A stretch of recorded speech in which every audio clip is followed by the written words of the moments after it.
Good afternoon children. आज का हमारा वीडियो है on electrical properties of solids and band theory to explain the different kinds of solids in terms of conduction to electricity. So on the basis of electrical conductivity, solids can be divided into three categories: conductors, insulators and semiconductors. Conductors are those substances which allow the passage of electric current through them, and their conductivity is between 10 raised to power 4 to 10 raised to power 7 ohm inverse meter inverse.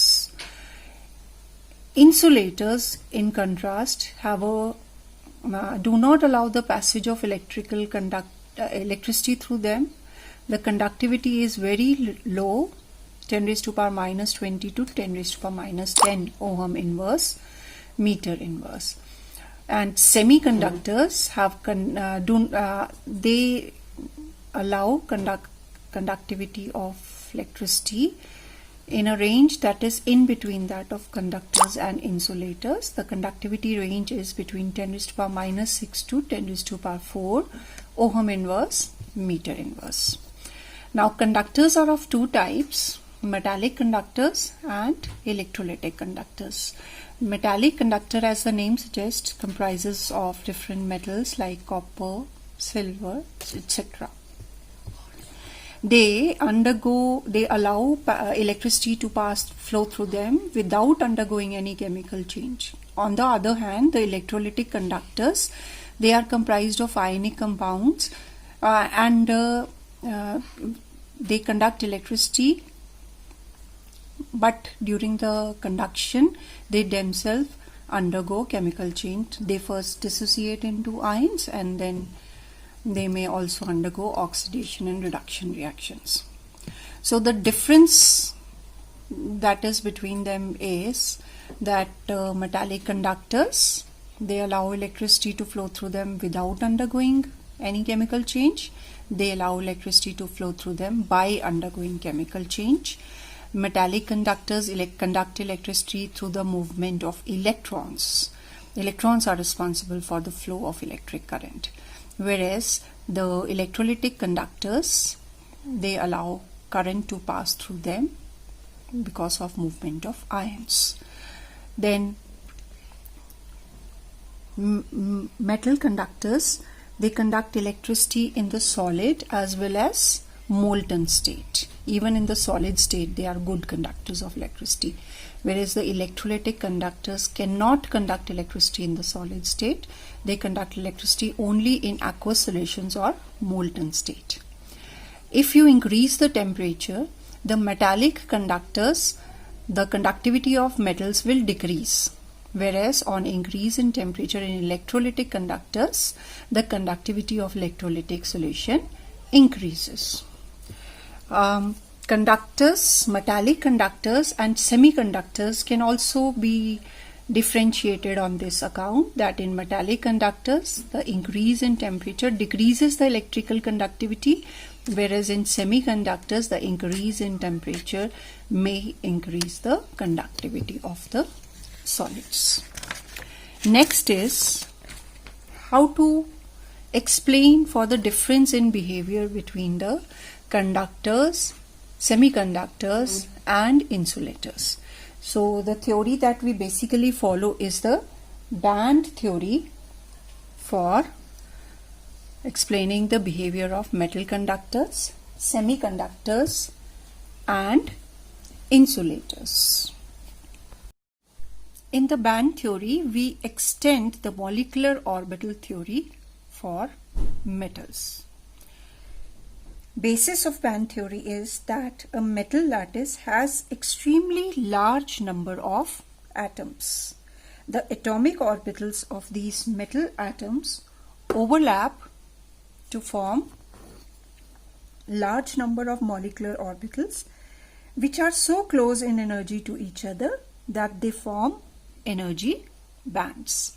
For example, if let us start with two lithium atoms. If two lithium atoms combine to form lithium molecule Li2, Then ignoring the 1s atomic orbital in lithium atom, there is one electron in the 2s atomic orbital. So 2s atomic orbitals of two lithium atoms will combine to form two molecular orbitals in lithium 2 molecule.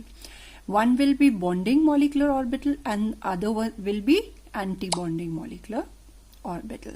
And because two electrons are to be filled in the molecule, then the two electrons will be filled in the bonding molecular orbital. If we consider three atoms of lithium, the atomic orbitals will combine to form three molecular orbitals. One will be bonding, one will be anti-bonding, and one will be non-bonding molecular orbital having energy similar to that of atoms.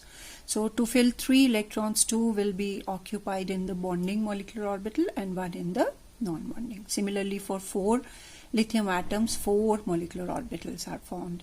And in case of lithium molecule having n atoms combining together, n number of molecular orbitals will be formed, which are so close in energy levels that they are almost continuous and form an energy band. Hence the name given to this theory is band theory, because so many atoms form so many molecular orbitals that a band is formed.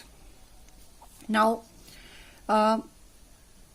depending upon the energy difference between the various energy of orbitals, each atomic orbital or molecular orbital may form a band, and depending upon the difference in the energies of these bands, there may be a gap between two bands, as in the case of 1s and 2s atomic orbitals, or sometimes the band of one atomic orbital overlaps with the band for other atomic orbitals. For example, 2s and 2p of lithium, the bands are overlapping with each other. Depending upon the filling of electrons between these various bands, the electrical properties may be explained. For example, in case of lithium metal, only half of the molecular orbitals of the total molecular orbitals available are filled.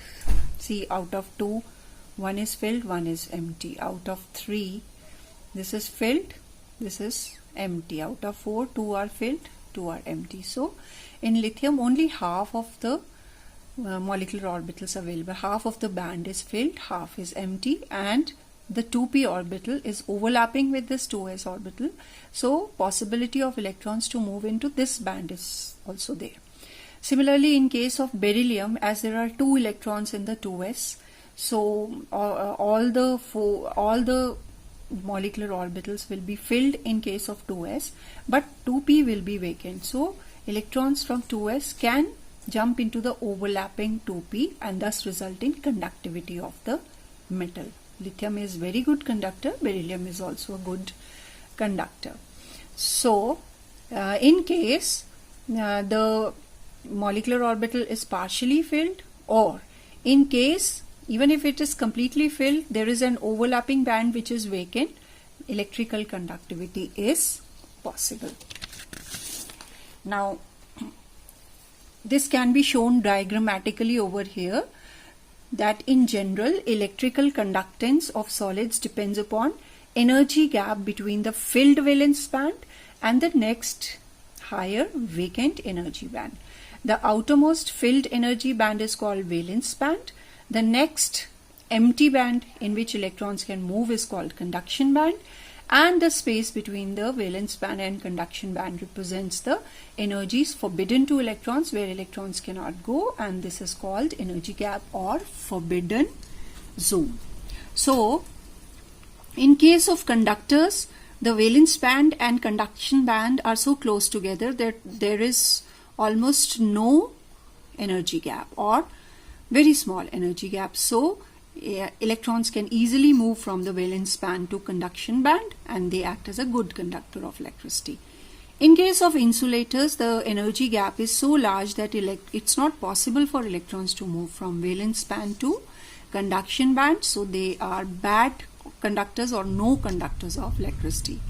But in semiconductors, there is some energy gap, but it is small to the extent that electrons might jump from valence band to conduction band to conduct electricity, but the number is less, so their conductivity lies between that of conductors and insulators.